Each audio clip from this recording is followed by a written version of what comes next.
Muy buenas tardes, profesor y compañeros. Mi nombre es José Alberto Castellanos Ferrín, código 762201. Soy de la Facultad de Derecho, curso actualmente quinto semestre.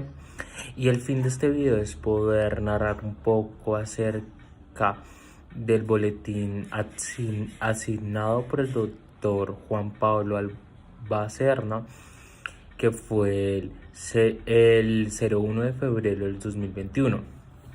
Dentro de este boletín encontré la sentencia 4367 del 11 del 2020 y la SP 4463 del 2020, que son del interés de penal especial. Para iniciar con dicho trabajo, comenzaré con la primera sentencia, la SP 4463, con un radicado número 53151. Para iniciaré un poco hablando de los hechos relevantes. Dentro de estos hechos encontramos al sujeto activo, que lo identificamos como el señor Johonier de Jesús Jiménez Marín, y voy a comenzar a narrar un poco sobre los hechos que ocurrieron. Respecto a esto, podemos decir que el señor Johonier de Jesús Jiménez Marín y la señora Aura Marcela de los Ríos García, padres de 2 hijas, nunca convivieron en el mismo hogar y las menores de edad siempre estuvieron al lado de su madre, en el municipio de Toro, Valle del Cauca. El día 3 de noviembre del 2014, en horas de la tarde, cuando ambas niñas, que en esas épocas tenían entre 7 y 5 años de edad, el sujeto activo, que en este caso es su padre Jiménez Marón, llevó a sus 2 hijas a su apartamento, donde tocó libidinosamente la vagina de la menor I.J. A su vez, el procesado también fue acusado por realizar los mismos actos ante el otro cuerpo de su hija M.J. cuando ella se encontraba en el baño del apartamento. La fiscalía le imputa los delitos tipificados en el artículo 209, acto sexual abusivo con menor de 14 años, y en este caso ese mismo artículo aplica para las 2 personas que recayó la conducta punible. También podemos decir que cuando se agotó los trámites previstos en la Ley 906 de 2004, el 19 de septiembre del 2017 consideró el Juzgado Penal del Circuito en primera instancia lo siguiente. Como primero, encontramos condenado al sujeto por la conducta punible tipificada en el artículo 209 del acto sexual abusivo con menores de 14 años, a quien le recayó la conducta la primera menor, que fue la I.J. Por consecuencia, el sujeto activo se le imputó las penas de prisión, y al imputarle esa pena de prisión se inhabilitó para ejercer cualquier cargo público durante 144 meses. En segundo, tomó la decisión de absorberlo por la supuesta conducta con su segunda hija, M.J., ya que los hechos no eran totalmente coherentes para poderle aplicar una ampliación al artículo 209, ya que se cometieron 2 veces. En tercera, consideró que es improcedente la suspensión condicional de la ejecución de la pena y la prisión domiciliaria. Respecto a las decisiones que anteriormente mencioné, fueron apeladas en segunda instancia por la defensa y el apoderado judicial de las víctimas, produciendo una alteración de la competencia, ya que fue trasladado al Tribunal Superior de Buga de la Sala Penal. Acorde lo que sucedió en segunda instancia, afirma que la condena respecto al artículo 209, actos sexuales abusivos con menor de 14 años, que recayó dicha conducta en la primera hija menor de edad I.J., sigue de pie la imputación que se le realizó en primera instancia. Respecto a la segunda hija M.J., que en primera instancia lo absorbieron por no haber tenido pruebas contundentes respecto a esos hechos que sucedieron ese día, el juez de segunda instancia se pudo comprobar que los hechos son relevantes para impugnar el delito, y por lo tanto se le imputó el delito que no prosperó en primera instancia. De esta manera se incrementó la pena imputada a 192 meses. Por tal motivo, el defensor de sujeto activo interpuso la casación. Respecto a la demanda de casación, el defensor mantuvo que la condena están enviciadas de varios errores de hecho, por el simple motivo que se le aplicó delitos que no estaban acorde a la conducta que el sujeto activo había cometido.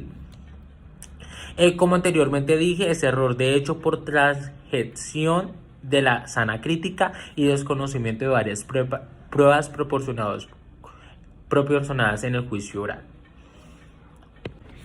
Conforme a lo anterior, el defensor asegura que los fundamentos del Tribunal Superior introdujo un falso raciocinio, por ese motivo de un error de hecho.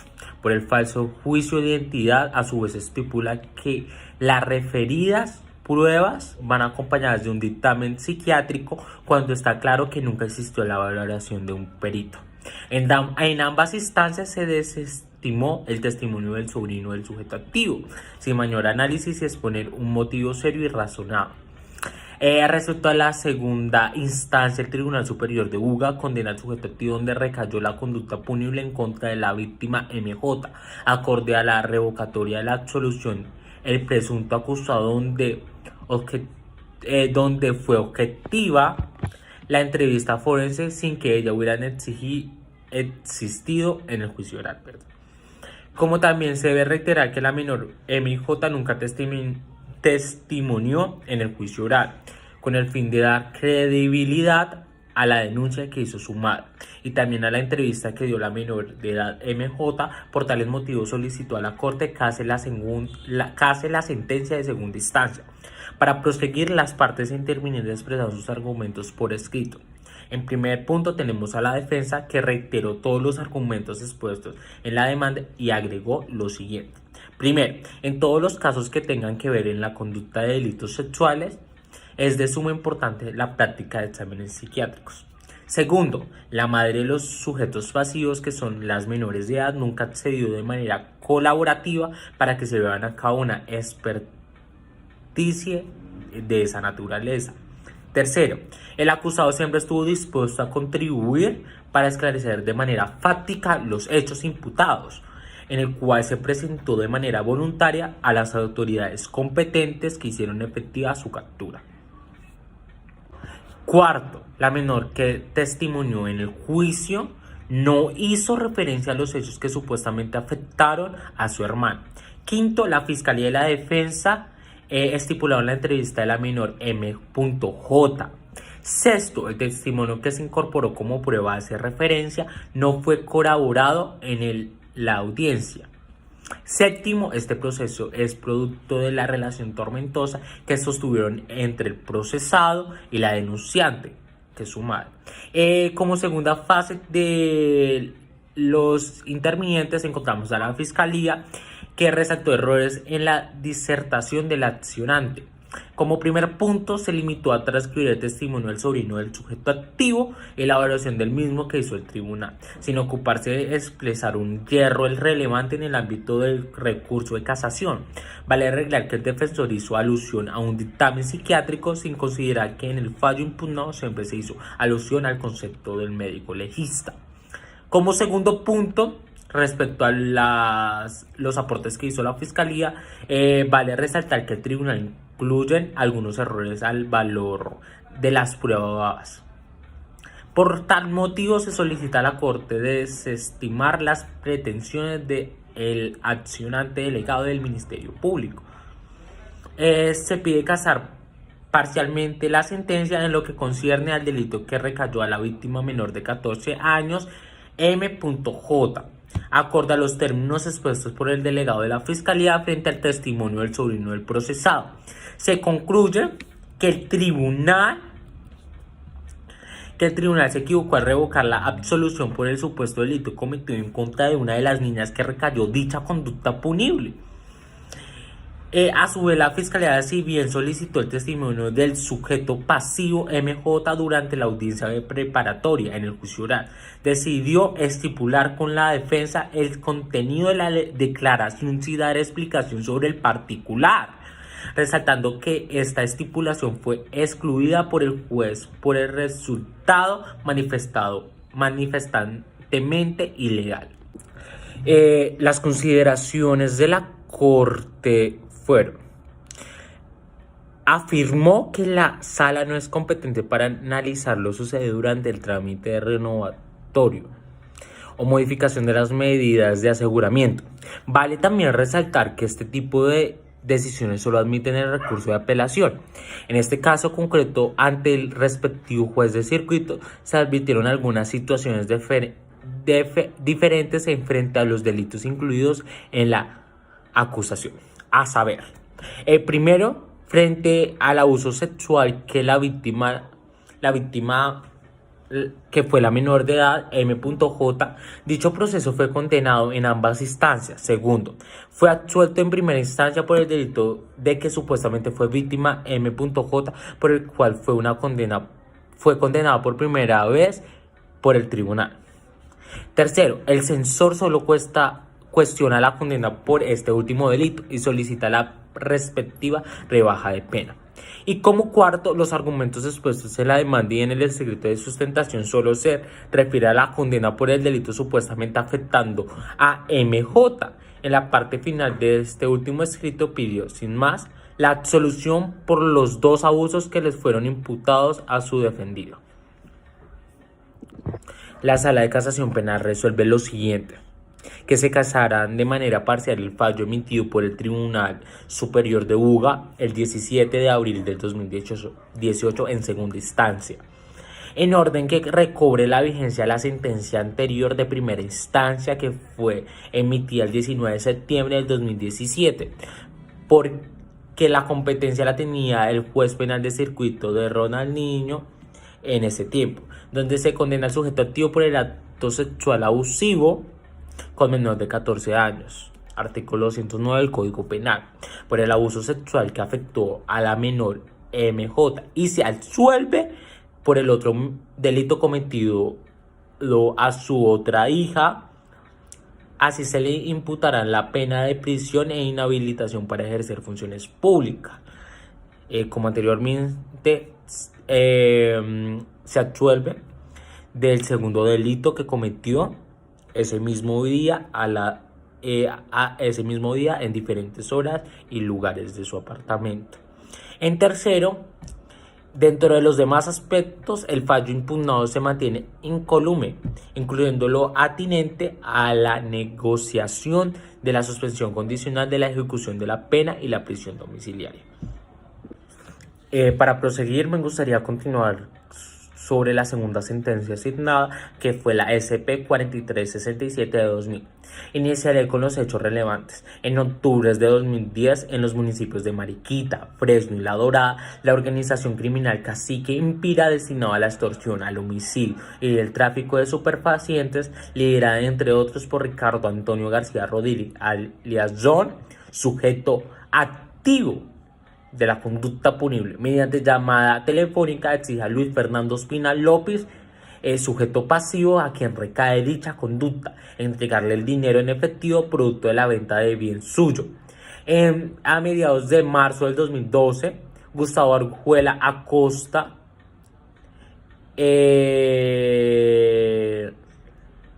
informó a Ospina López, sujeto pasivo, de las amenazas de muerte si no cancelaba los 2.000 millones de pesos adeudados a William Suárez.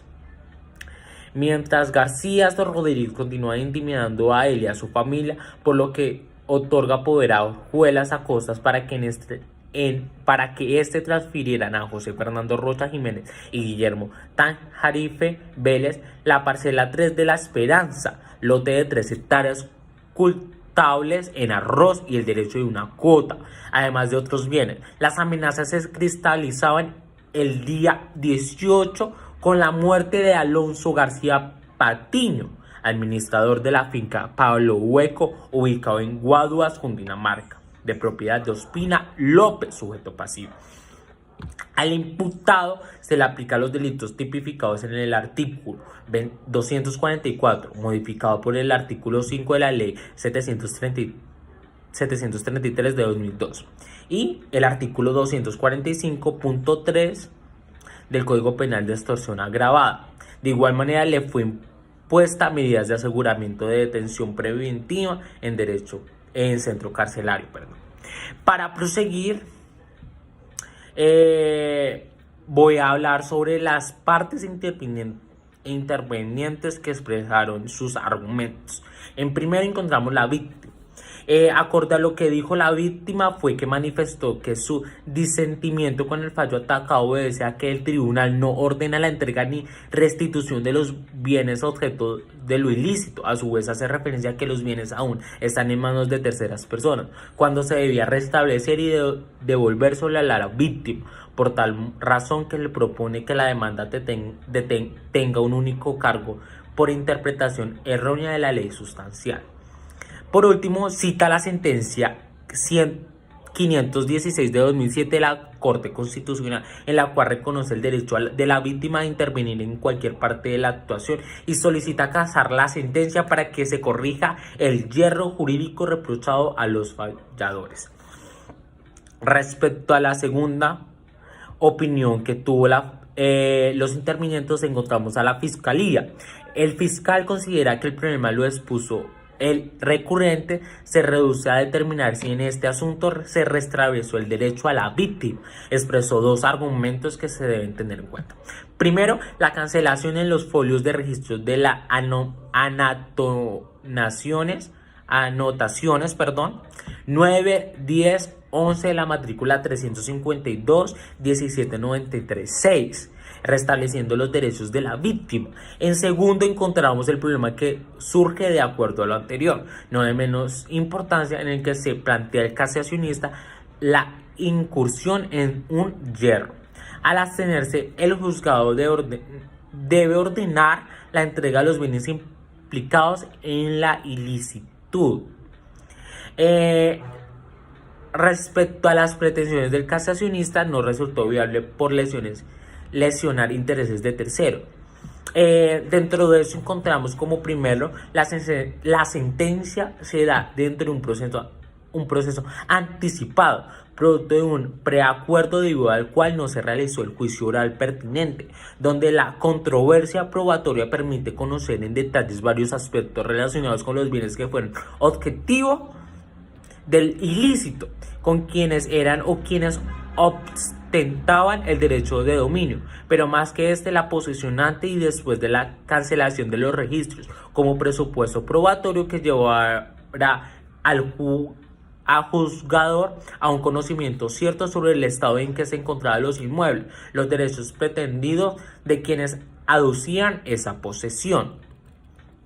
Como segundo, fácticamente la extorsión agravada por la que fue condenada García Rodríguez se sustenta en los mismos hechos por los que fue declarado responsable Gustavo Orjuela en otro proceso adelantado por un juzgado distinto, en el que también fue como víctima la misma persona. En este procedimiento, también terminando anticipadamente en el numeral 8 del acuerdo, se dieron varias cosas. De un lado, la víctima fue enterada de la terminación anticipada. Del otro, existió un acuerdo sobre perjuicios entre el acusado y aquella, al punto que se presentó un escrito en el que aceptó haber sido indemnizada integralmente, renunciando a iniciar incidentes de reparación. Como tercer interviniente tenemos al Ministerio Público. Para el procurador segundo delegado para la casación, la causal planteada pretende que se reconozca que la sentencia es violada de principio de legalidad por falta de aplicación de los artículos 22, 101 de la Ley 906 de 2004 y 29 de la Carta Política. Tuvo razón la segunda instancia en indicar que se desconoce la situación jurídica de todos aquellos que adquieren el bien con posterioridad al ilícito, y no se puede ignorar los derechos de los terceros de buena fe si hay lugar a ello. Como últimos tenemos a la defensa. La defensa manifiesta que, escuchado los argumentos, más que suficiente de quienes lo antecedieron en el uso de la palabra, está de acuerdo con la solicitud del Ministerio Público de no casar el fallo, porque debe acudirse a la justicia civil para que restablezca los derechos de la víctima, ya que el tribunal ni la sala son competentes para disponer la entrega definitiva de los bienes inmuebles. Las consideraciones de la Corte en segunda instancia se impone a la víctima para iniciar un proceso reivindicatorio para obtener la restitución de los inmuebles, desconociendo que en virtud del restablecimiento del derecho procedido su entrega material por haber sido ordenado la cancelación de los registros obtenidos fraudulentamente. Esta garantía establece a favor de la víctima del delito busca la adopción de las medidas necesarias para que de un lado cesen los efectos producidos por la conducta punible y del otro las cosas vuelven al estado anterior al que se encontraban antes de la comisión de aquella, permitiendo el restablecimiento de los derechos quebrantados. La Corte resuelve no casar el fallo del 16 de agosto del 2018 del Tribunal Superior de Ibagué con fundamentos en el reparo propuesto en la demanda. En consecuencia, dispone que los poseedores o tenedores actuales de los bienes con matrículas inmobiliarias 352, 1792 y 352, 16630 sean convocados al incidente de reparación integral conforme con lo dicho en esta sentencia.